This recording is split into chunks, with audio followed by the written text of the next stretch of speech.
દેવાઈભાઈ મિસે માટે हाथी घोड़े तोप तलवारें फौज तो तेरी सारी है पर जंजीर में जकड़ा राजा मेरा अब भी सब पे भारी है અને એટલે કહું છું ભાઈ એટલે કહું છું કે તમારી લાગણીઓની કદર હોય ને એવા લોકો સાથે બેઠક કરવાની ભાઈબંધ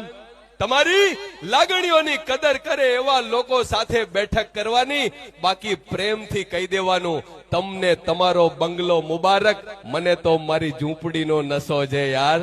આ વટવાડી વાતો કરી છે ને વટથી જીવ્યો છે એવા વ્યક્તિને સાંભળવા માટે મારો કચડો આખો રાહ જોઈને બેઠો છે એટલે આવો તમારી બધાની બે હાથ ઉપર એવી તાળીઓ હોવી જોઈએ કે એને એમ થાય કે દિવાળી પછી નવા વર્ષની શરૂઆત અલગ હોય છે અને કચડે અષાઢી બીજમાં કચડાની શરૂઆત જુદી હોય છે so please welcome one and only the દેવાય